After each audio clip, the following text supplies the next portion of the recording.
Un cordial saludo de mi parte. Soy Eri Guerazo, quien será este día eh, el moderador de este evento, de esta segunda jornada de este cuarto Congreso Internacional de Derecho Constitucional, en el cual gozaremos de la presencia de grandes ponentes de talla internacional, como son Olivia Ricarte de Brasil, Sebastián Vaquero, Felipe Nava de México, Emilio Camacho de Paraguay, Óscar Barrientos de Bolivia y Juan Castañeda de Perú. A continuación, permítame presentar a nuestra estimada ponente Olivia Ricarte, quien nos acompaña justamente desde nuestra hermano país de Brasil.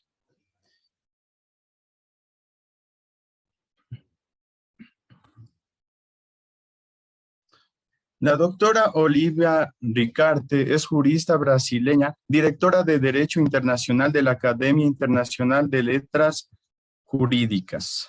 Estimada doctora Olivia Ricarte, aquí está su estimado auditorio. Hola, mis amigos, buenos días. ¿Cómo están? ¿Me escuchan bien? Sí, perfecto. Muy Perfecto, bien. doctora. Bueno, ¿podemos empezar?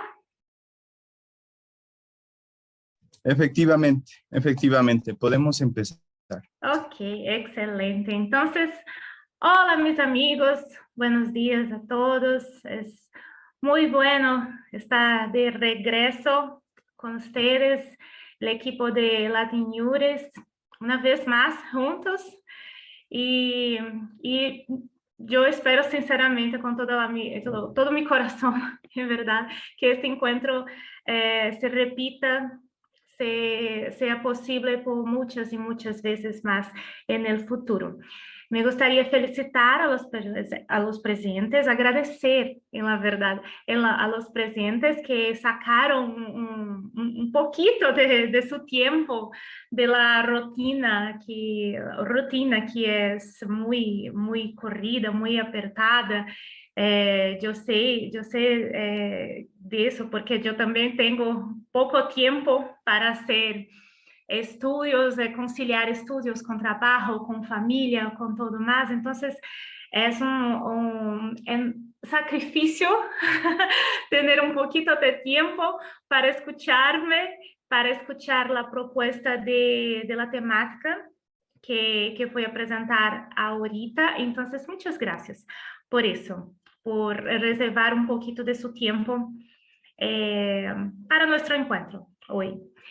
Me gustaría también agradecer a la organización del evento, Latin Juris, de la cual yo soy miembro de capítulo de Brasil, y es un honor para mí hacer parte de Latin Juris hace algunos años.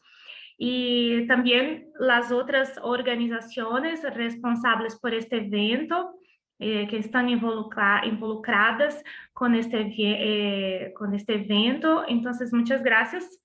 Son las personas responsables por hacer este encuentro posible, y también la equipo técnica de la logística, de la informática, el doctor moderador, muchas gracias, porque sin ustedes tampoco este evento es posible, ¿no? Entonces, muchas gracias a todos. Me gustaría, antes de empezar, finalmente, me gustaría pedir un permiso para que podamos hablar un poquito de portuñol hoy, porque yo no soy fluente todavía, yo no hablo con tanta fluidez todavía español, yo soy una estudiante de español, entonces yo tengo algunas dificultades con la conjugación verbal, con la traducción literal de algunas palabras. Entonces, para que nuestra comunicación sea perfecta en el día de hoy, y que eso es lo más importante en el día de hoy, que nuestra comunicación sea perfecta. Los pido permiso para hablar portuñol, y si no entiende algo, alguna cosa que yo estoy hablando, comenta para el moderador pasa para mi persona la duda, y yo hablo una vez más, y cuantas veces fuera necesario para que ustedes entendan todo, ¿ok? Entonces, ahora sí, ahora vamos a empezar nuestra ponencia en el día de hoy, en este congreso muy especial acerca de derecho constitucional que reúne juristas latinoamericanos. Muchos amigos presentes hoy, yo estaba escuchando el moderador hablar los nombres de mis colegas panelistas, y estoy muy contenta de hacer parte de eso hoy. Entonces, nuestro tema, amigos, en el día de hoy, nuestro encuentro de hoy, es el Estado welfare state en la contemporaneidad. El mundo, nuestro mundo post-pandemia, después de la pandemia. Entonces, amigos, sobre welfare state, o estado providência, estado del bienestar social, welfare state es una teoría política. Yo voy a pedir un permiso para cronometrar mi tiempo, para no tomar lo tiempo de los demás. Só un minutinho.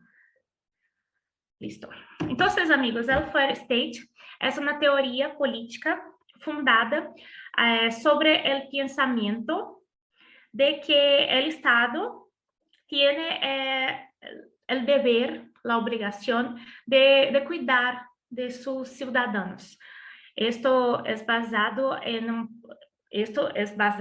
el pacto coletivo, un pacto tácito, subjetivo, coletivo entre todos, de convivência em sociedade, com a contraprestação, claro, em forma de pago de impuestos, em forma de trabalho, de venta de mano de obra, e tudo mais. E esta noção de Estado de welfare state é uma teoria que não está presente solamente en las tendencias económicas, en las escuelas económicas más sociales. No es verdad. Más sociales, más voltadas para el trabajo, para las tendencias más obreras, no.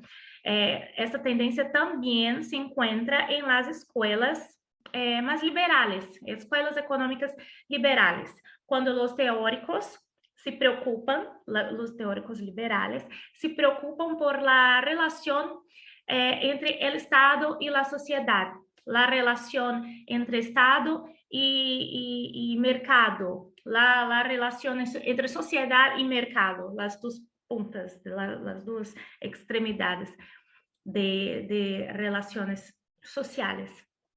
El neoliberalismo, que podríamos decir que es un fruto, un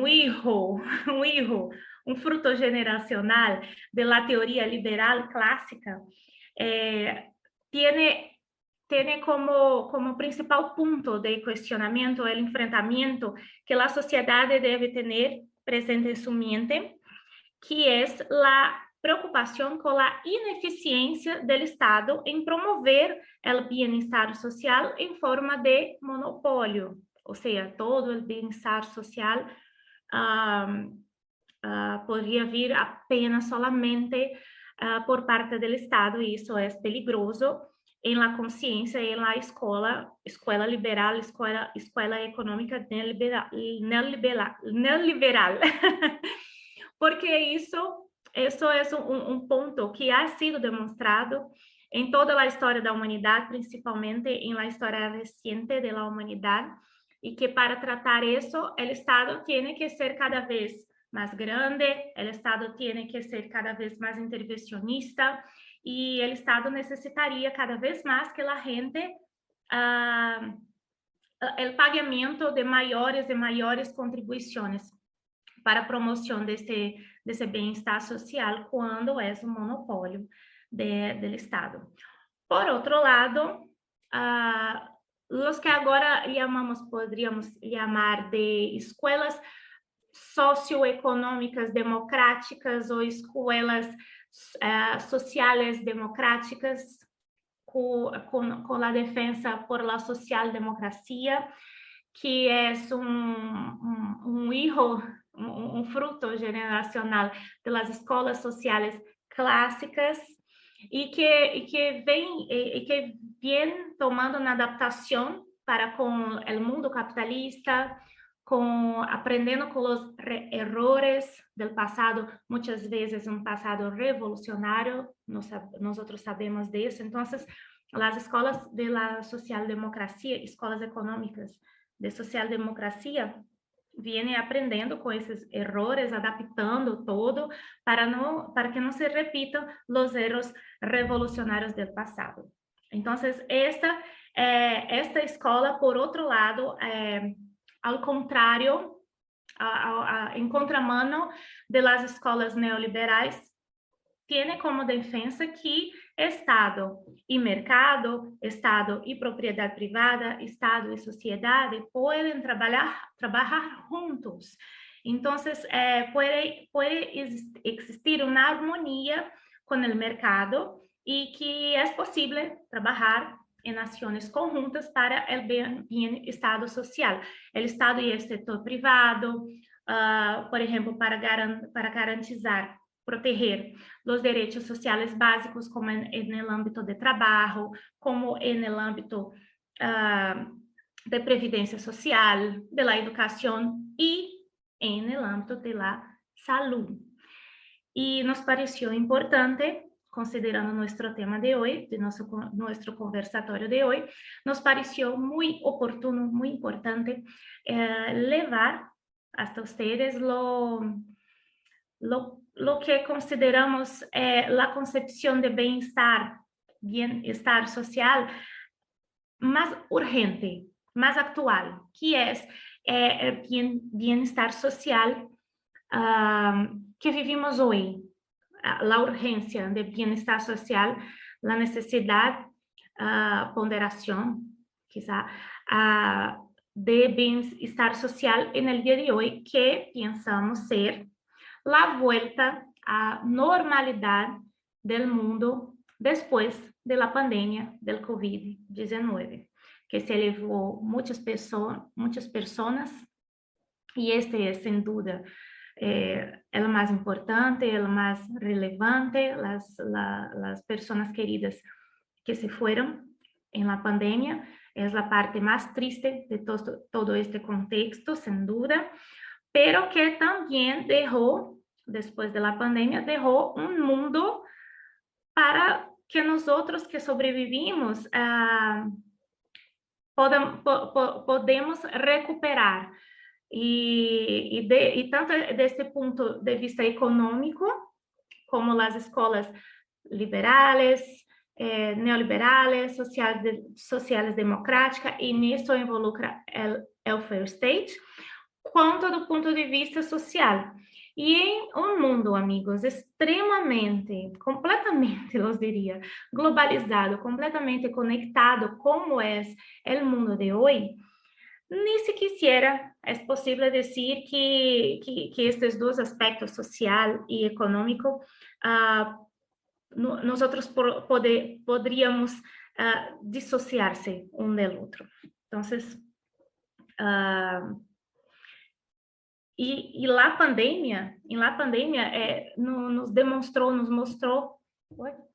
mostrou isso de uma maneira muito dura, muito dura. Apesar que existem importantes considerações, muitas vezes críticas, com o estado de welfare state, provenientes muitas vezes, em sua maioria, de quem defende um estado mínimo e tudo mais, é indubitável, que no mundo atual, no mundo de hoje, o chamado estado de bem-estar sigue sendo muito forte, sem dúvida, muy fuerte y la sociedad depende mucho de su intervención en la vida, en nuestras vidas como un todo. Y aquí hoy nosotros vamos a nos limitar, por causa del tiempo, nosotros vamos a nos limitar a la intervención welfare state en el área de la salud, considerando el contexto de retomada de normalidad pós-pandemia.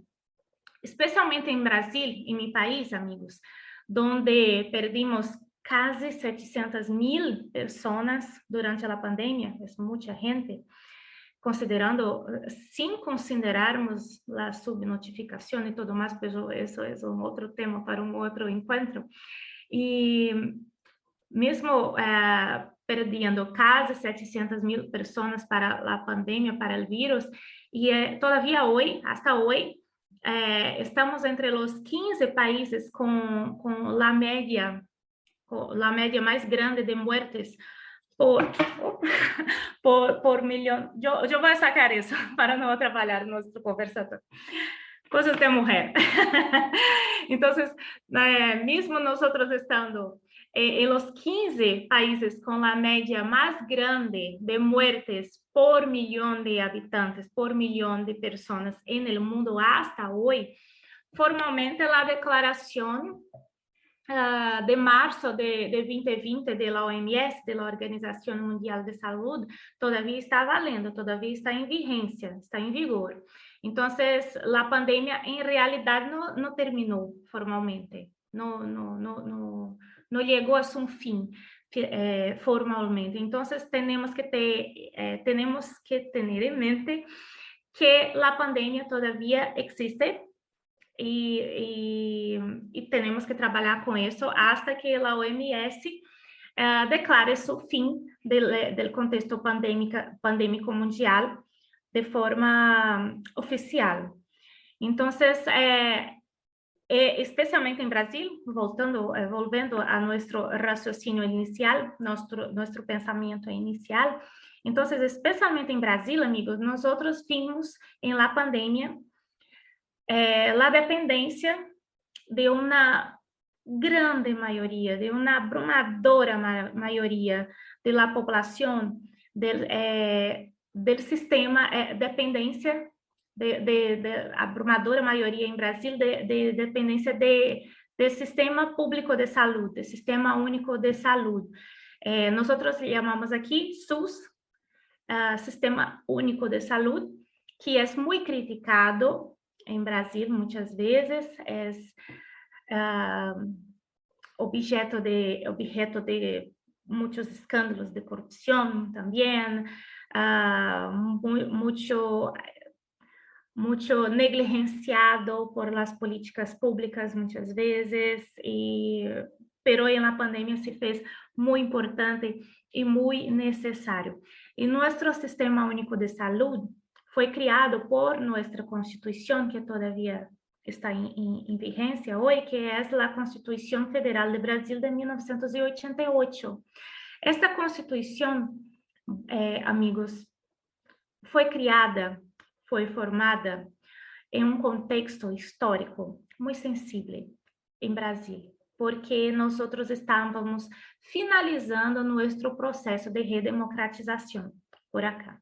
Então, nossa Constituinte foi formada em um contexto de muitos traumas por lá 21 anos de ruptura democrática, de prisões políticas, liberdades fundamentais reprimidas e tudo mais, 21 anos sem a população votar de forma direta para seus cargos de presidente e tudo mais, e também voltada a um contexto que era, na época, em 88, uma tendência mundial, no contexto Guerra Fria e tudo mais, que é a tendência voltada à proteção dos direitos sociais, dos direitos humanos, dos direitos ambientais.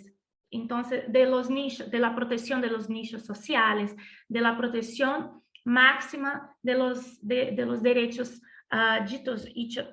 dichos como fundamentales, y de entre ellos, derecho a la salud también. Entonces, fue neste contexto todo que se criou dentro do texto constitucional de 88, nosso sistema único de saúde. E esta nossa Constituição tem em seu artículo primeiro, logo em seu início, tem os princípios básicos del Sistema Único de Salud, que é a cidadania e a dignidade humana.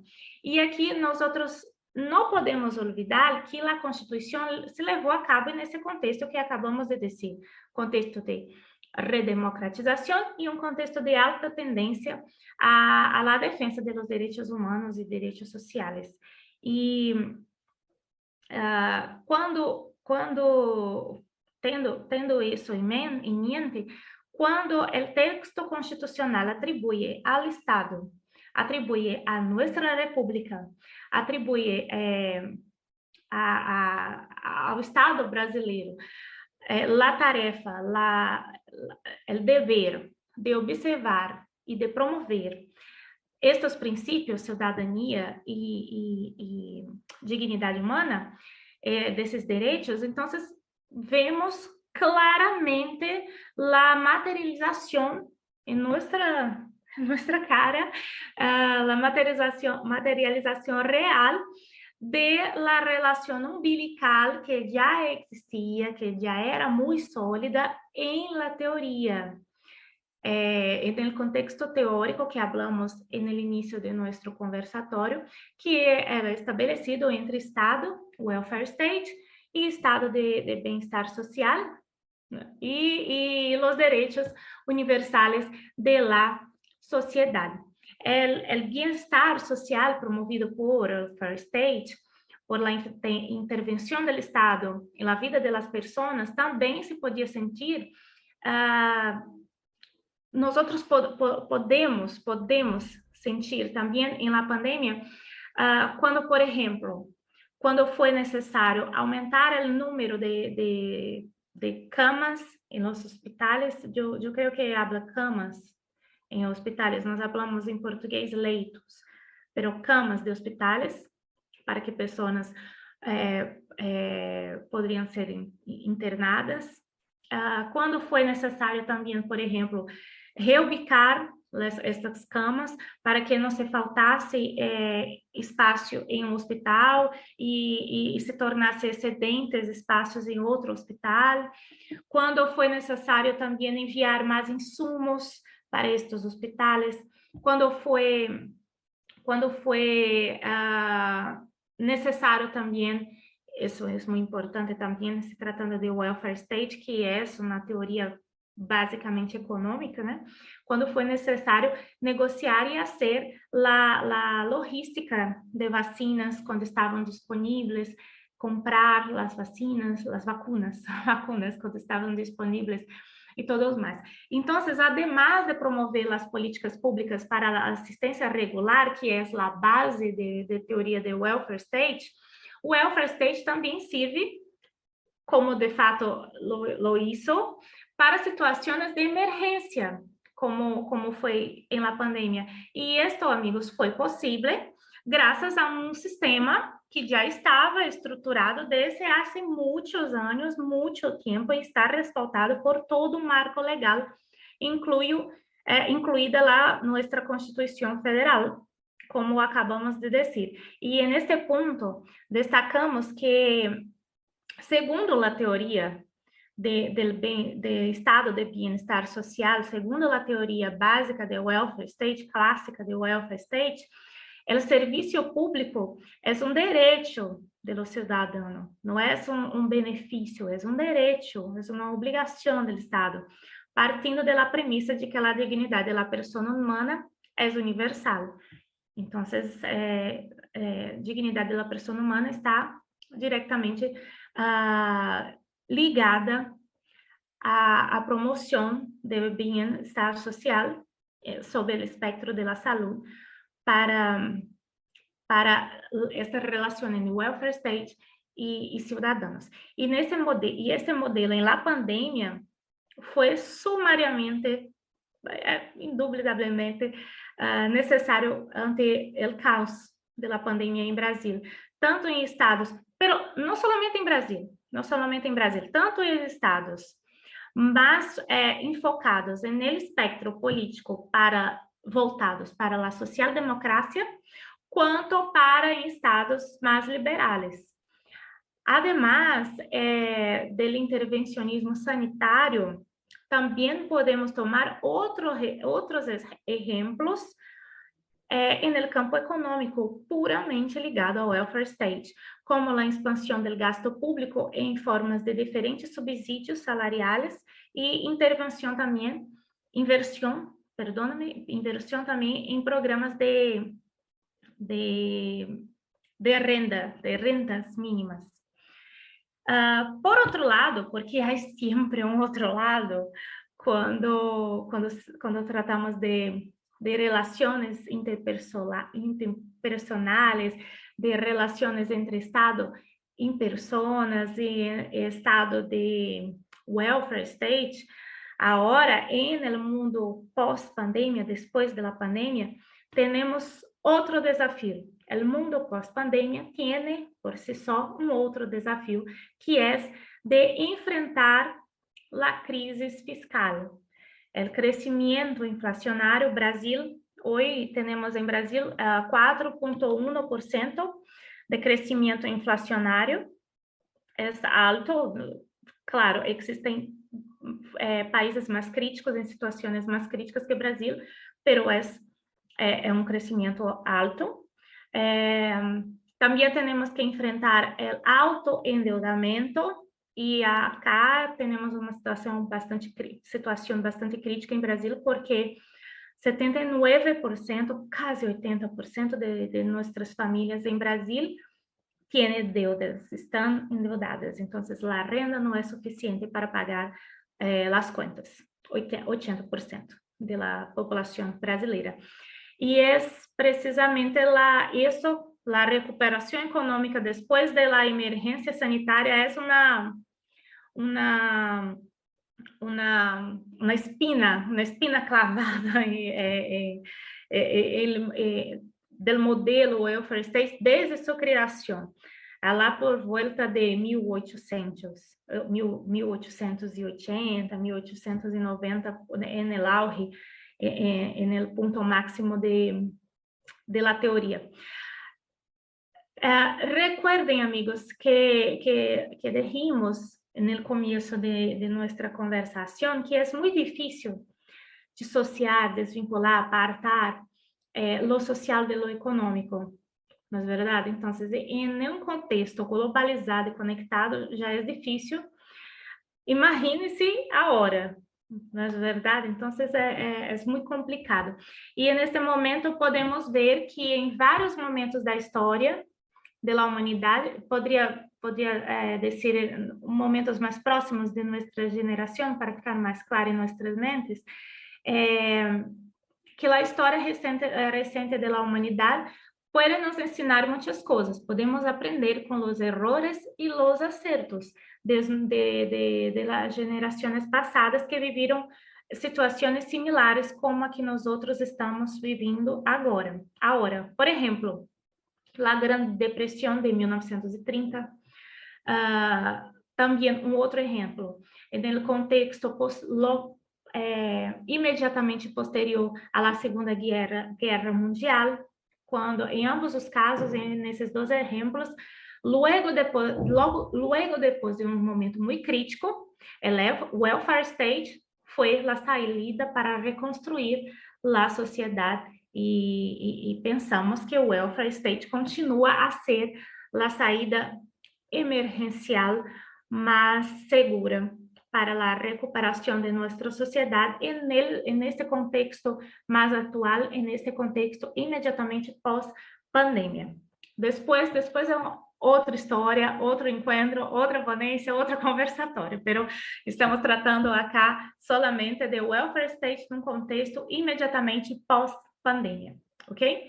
Então, para concluir, me gostaria muito concluir hoje, pero eu creio que não é possível concluir totalmente nosso raciocínio, porque porque estamos num momento histórico tão sui generis, tão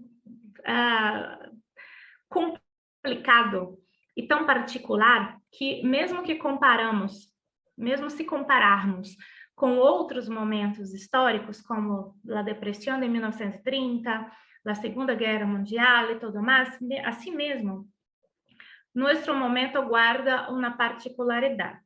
Nós passamos por uma pandemia que todavia não se cerrou, porque não está formalmente cerrada pela OMS, então nós estamos recuperando-nos de uma pandemia, pero não terminamos esta recuperação completamente e já adentramos em uma outra crise muito dura que se anuncia cada vez mais dura, que é a crise econômica proveniente de uma iminente guerra.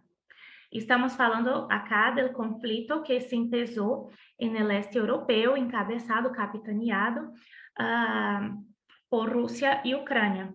Então, vimos que um conflito que era em uma região do mundo, pero como estamos em um mundo globalizado, um mundo conectado, e que a pandemia se espalhou, se alastrou muito rápido, justamente por isso, o conflito em leste europeu também tem consequências muito largas, mundiais e muito rápidas, também por isso, porque estamos vivendo num mundo extremamente globalizado e conectado.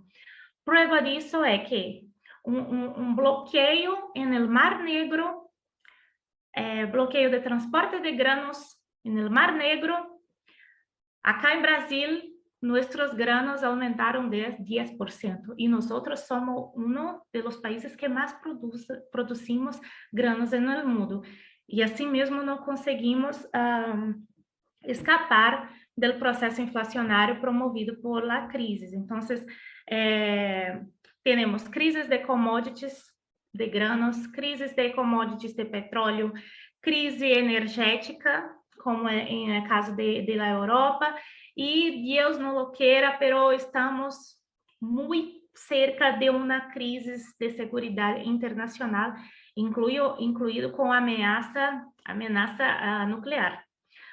E então não há como concluir que o welfare state cerrou seu ciclo com a pandemia, com o declínio da pandemia, porque o declínio da pandemia não se cerrou e estamos em um outro, adentrando em um outro contexto tão grave quanto, e que o welfare state é muito provável.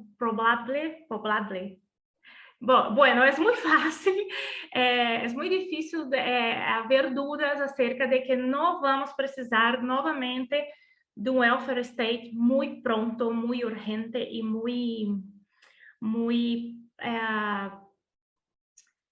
como dizer, muito pronto, muito eficiente. Muito pronto e muito eficiente. Certamente vamos precisar por muito mais tempo do que pensamos. Essa conclusão, isso sim, podemos concluir no dia de hoje.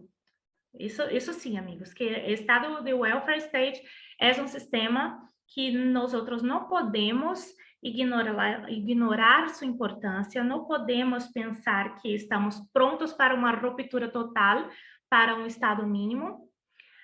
No hoy, no en el día de hoy, no en un curto prazo, e que o estado de welfare state, especialmente em 2022, se mostra mais transnacional do que nunca, através do princípio da solidariedade, que é através do princípio da solidariedade, que é um princípio transnacional, e também do reconhecimento da dignidade da pessoa humana, que também é um direito transnacional, e que vemos isso na interferência, na ajuda de vários estados com a Ucrânia, que é um dos involucrados no conflito. Então, amigos, é isso. Não podemos concluir todo, mas podemos concluir que welfare state tiene una influencia muy grande en el mundo,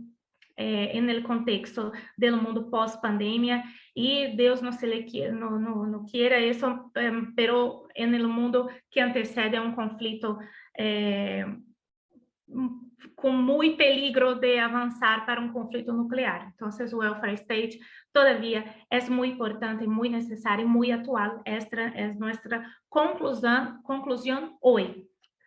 Mañana temos uma outra visão e volveremos acá para um outro conversatório. Vimos a evolução do welfare state em los dias seguintes, em los capítulos seguintes de nossa história da humanidade, de nossa geração.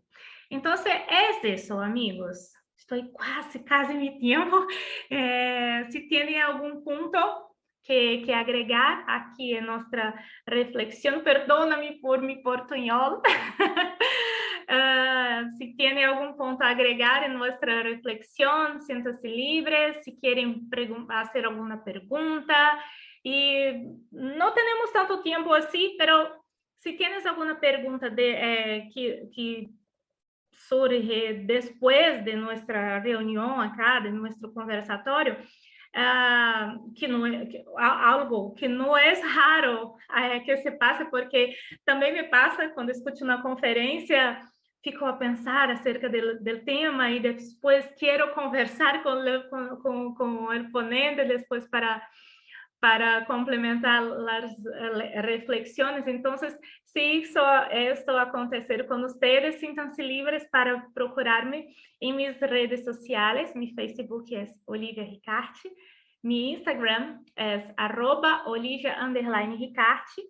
E se vocês gostaram de mi portunhol e gostaram de nossa dinâmica de conversação, vocês também podem acompanhar-me en la Radio Justicia de Brasil, que es la radio oficial del Poder Judiciario de la Corte Constitucional de Brasil.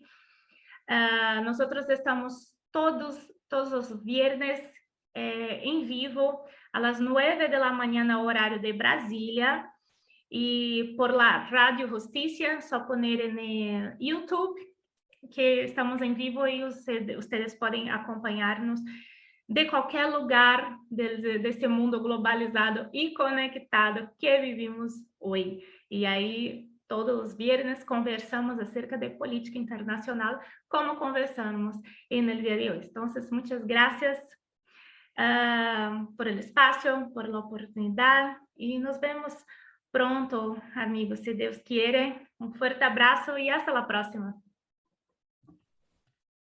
Muchas gracias por su ponencia, estimada Olivia Ricarte. La verdad es un tema muy interesante hablar del welfare state y por supuesto, de estas nociones geopolíticas que son tan importantes cuando hablamos justamente de buscar un modelo de estado de bienestar a favor de la ciudadanía, ¿no? De los ciudadanos. La verdad que ha sido un placer y un verdadero gusto escucharle. Ha sido un placer su ponencia.